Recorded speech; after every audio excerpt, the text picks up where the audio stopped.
दोस्तों, इजराइल और तुर्की बातों बातों में भिड़ गए हैं।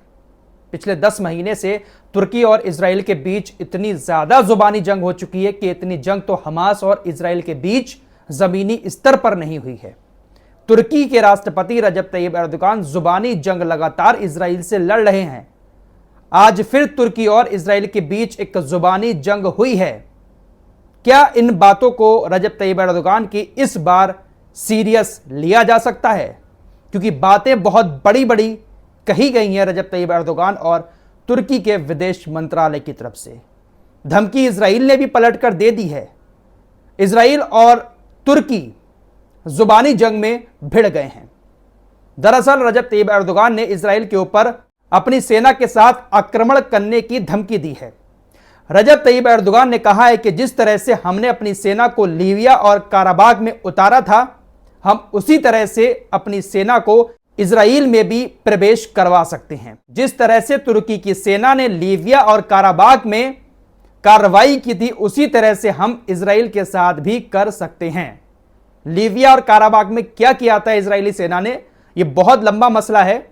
फिलहाल एक मैटर चल रहा था लीबिया के अंदर भी, वहां पर इजराइल ने अपनी सेना उतार दी थी। काराबाग में भी तुर्की ने अपनी सेना को भेजने की बात कही थी। हालांकि यह कंफर्म नहीं हुआ था कि तुर्की ने अपनी सेना भेजी है या नहीं भेजी है, लेकिन 2020 में लीबिया में तो उतार दी थी सेना। उसी तरह से इजराइल में भी अपनी सेना भेजने की बात रजब तैयब एर्दोगान ने इजराइल से कही है। क्या कुछ कहा है, पूरा स्टेटमेंट आपको दिखाता हूं। उसके बाद इजराइल ने सद्दाम हुसैन जैसा हश्र करने की बात रजब तैयब एर्दोगान से कही है। तुर्की के राष्ट्रपति रजब तैयब एर्दोगान ने कहा कि उनका देश फिलिस्तीनियों की मदद के लिए लीबिया और नागोर्नो काराबाग की तरह इजराइल में प्रवेश कर सकता है। हमें बहुत मजबूत होना चाहिए ताकि इजराइल फिलिस्तीन के साथ ये हास्यास्पद चीजें ना कर सके।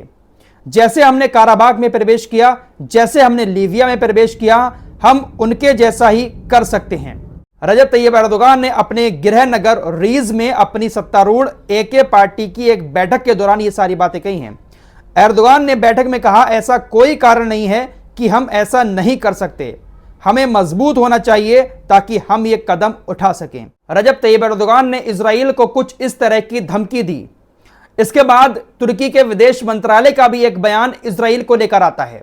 तुर्की विदेश मंत्रालय की तरफ से कहा गया कि जिस तरह नरसंहारक हिटलर का अंत हुआ, उसी तरह नरसंहारक नेतन्याहू का भी अंत होगा।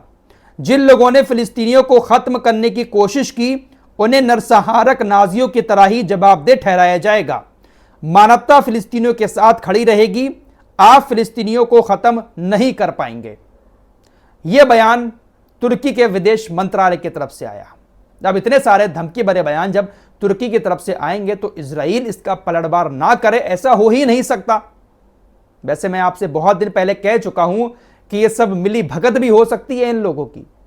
तुर्की नाटो का सदस्य है, तो अपनी मुसलमानों की नजर में साख बचाने के लिए इस तरह की धमकियां इजराइल को देता रहता है। पलटकर इजराइल भी बस जुबानी जंग लड़ते हुए धमकियां तुर्की को दे देता है, लेकिन धमकी बहुत बड़ी दी है। इजराइल के विदेश मंत्री कार्ड्स ने कहा, सद्दाम हुसैन के नक्शे कदम पर तुर्की के राष्ट्रपति रजब तैयब एर्दोगान चल रहे हैं और इजराइल पर हमला करने की धमकी दे रहे हैं। इजराइल के विदेश मंत्री ने कहा कि एर्दोगान को याद रखना चाहिए कि वहां क्या हुआ और यह कैसे समाप्त हुआ। इजराइल के विदेश मंत्री ने कहा कि रजब तैयब एर्दोगान, आप सद्दाम हुसैन के नक्शे कदम पर चल रहे हो। क्या हुआ था सद्दाम हुसैन के साथ, ये आपको याद रखना चाहिए। वहां पर जो कुछ हुआ था वो आपके साथ भी हो सकता है। इस तरह की धमकी इजराइल की तरफ से दी गई है। क्या आपको लगता है कि रजब तैयब एर्दोगान सद्दाम हुसैन के नक्शे कदम पर चल रहे हैं? जो आज की पीढ़ी है उसको ज़्यादा सद्दाम हुसैन के बारे में मालूम नहीं होगा। वैसे मैं सद्दाम हुसैन की एक पूरी डिटेल वीडियो पहले बना चुका हूं कि कैसे उन्होंने शासन किया, कैसे उनकी मौत हुई, अमेरिका ने कैसे उनको पकड़ा। पूरी डिटेल वीडियो आपके सामने रख चुका हूं। तो क्या रजब तैयब एर्दोगान भी सद्दाम हुसैन की तरह ही मिडिल ईस्ट में चल रहे हैं? कमेंट बॉक्स में ज़रूर बताएं।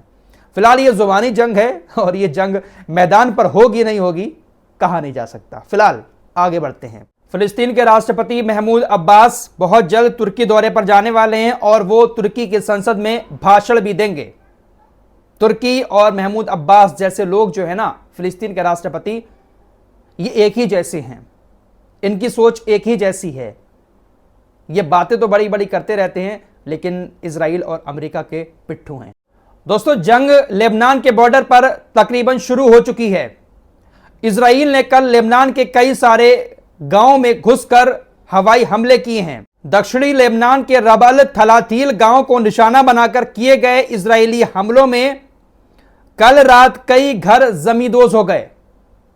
जिन गांवों में लेबनान के हमला किया है वहां पर हिजबुल्लाह का कोई भी ना तो हेडक्वार्टर है और ना ही हिजबुल्लाह के लोग हैं। लेबनान के आम लोग इन गांवों में रहते हैं। उन्हीं गांवों को निशाना बनाकर इजराइल ने हमले किए हैं। तनाव बहुत ज्यादा बढ़ चुका है। कह सकते हैं कि एक तरीके से जंग शुरू ही हो चुकी है। जो बेरूत का एयरपोर्ट है उसको पूरी तरह से बंद कर दिया गया है। ना तो कोई फ्लाइट वहां पर पहुंच रही है और ना ही वहां से कोई फ्लाइट उड़ रही है। दुनिया के तमाम देशों ने जिनके नागरिक लेबनान में हैं उनको तुरंत लेबनान छोड़ने के आदेश दे दिए हैं। साथ ही साथ फ्रांस ने भी अपने सभी नागरिकों को आदेश जारी कर दिया है कि फिलिस्तीन, इजराइल, लेबनान, इन 3 देशों में जो भी हमारे देश के नागरिक हैं वो तुरंत वापस आएं और इन देशों की यात्रा करने से बचें। हिजबुल्लाह के नेता हसन नसरुल्लाह ने इजराइल के खिलाफ युद्ध योजनाओं को मंजूरी दे दी है। जो भी प्लान है उनको एग्जीक्यूट करने का टाइम आ चुका है। अब इस बात की मंजूरी दे दी गई है। कहा गया है कि तकरीबन 1.5 लाख इराकी मिलिशिया बलों को तैनात करना और ईरान के महत्वपूर्ण सैन्य आपूर्ति प्राप्त करना शामिल हो सकता है। IRGC के पूर्व कमांडर मोहसिन रेजाई ने इजरायली आकाओं को चेतावनी दी है कि लेबनान के खिलाफ कोई भी सैन्य कार्रवाई उन्हें गाजा पट्टी से भी अधिक गहरे और खतरनाक दलदल में डाल देगी। दोस्तों, कल की खबर की भी थोड़ी सी बात कर लेता हूं। गोलान हाइट्स में, सीरिया के गोलान हाइट्स में जो हमला हुआ था जिसमें 12 बच्चों की मौत हो गई, इजराइल ने उसका जिम्मेदार हिजबुल्लाह को बताया। लेबनान के विदेश मंत्री अब्दुल्ला बो हबीब ने कहा है कि गोलान में मारे गए लोग अरब हैं, इजरायली नहीं, और गोलान इजरायली क्षेत्र नहीं है, इसलिए आत्मरक्षा का कोई औचित्य नहीं है क्योंकि किसी ने उन पर हमला नहीं किया। उन्होंने आगे दावा किया कि हिजबुल्लाह इजराइल में नागरिकों को निशाना नहीं बनाता है तो हिजबुल्लाह सीरिया में नागरिकों को क्यों निशाना बनाएगा। यह बात मैं आपको कल भी बता चुका हूं। यह जो एरिया है वो सीरिया का है, लेकिन इजराइल इस पर जबरदस्ती कब्जा करके बैठा हुआ है। यहां के जो नागरिक हैं वो इजराइल के यहूदी नहीं है बल्कि druze समुदाय के हैं और अरबी हैं। लेकिन इस हमले के जवाब में इजराइल लेबनान के ऊपर हमला करना चाहता है कि आपने हमारे ऊपर हमला किया है तो हम आपके ऊपर अपनी आत्मरक्षा में हमला करेंगे। लेबनान के विदेश मंत्री ने यही बात कही है कि आपका एरिया थोड़ी है, जो आपके लोग मारे गए तो आप हमारे ऊपर हमला करेंगे। और हिजबुल्लाह ने तो आपके लोगों को आपके इलाकों में नहीं मारा इजराइल के अंदर, तो सीरिया के लोगों को हिजबुल्लाह क्यों मारेगा। बहुत सही बात कही है। हिजबुल्लाह हमले करता है, जमीनी तौर पर इजराइल को बुनियादी ढांचे को तबाह करता है, लेकिन इजरायली नागरिकों के ऊपर हिजबुल्लाह ने हमले नहीं किए हैं और ना ही हमास ने इजरायली नागरिकों को मारा है, क्योंकि आम लोगों को मारना ये कोई बहादुरी नहीं होती है। गोलान हाइट्स के मजदल शम्स में हुए इस हमले को लेकर सीरिया का भी ऑफिशियली स्टेटमेंट आया है। सीरियाई विदेश मंत्रालय ने मजदल शम्स में रहने वाले सीरियाई बच्चों की मौत के बारे में एक बयान जारी करते हुए कहा है कि हमारे क्षेत्र में स्थिति को बढ़ाने और अपनी आक्रामकता के दायरे का विस्तार करने के अपने प्रयासों के तहत इजरायली कब्जे वाली इकाई ने कल सीरियाई गोलान पहाड़ियों में मजदल शम्स शहर में एक जघन्य अपराध किया, जिस पर उसने 1967 से कब्जा कर रखा है और फिर इसके अपराध के लिए लेबनानी प्रतिरोध को दोषी ठहराया। सीरिया की सरकार की तरफ से भी यह कहा गया है कि यह अपराध जो हुआ है वो हिजबुल्लाह ने नहीं बल्कि इजराइल ने ही किया था और दोषी हिजबुल्लाह को ठहराया जा रहा है। तो तनाव बहुत ज्यादा बढ़ चुका है। कह सकते हैं कि एक नया युद्ध बहुत जल्द अब इस क्षेत्र में शुरू होने वाला है। रजब तैयब एर्दोगान की धमकियों को लेकर आप लोगों का क्या कहना है, कमेंट बॉक्स में जरूर बताएं। क्या यह जुबानी जंग जो है रजब तैयब एर्दोगान लड़ते हैं, क्या वाकई में जमीनी स्तर पर कुछ कर सकते हैं? अपनी राय का इजहार भी जरूर करें।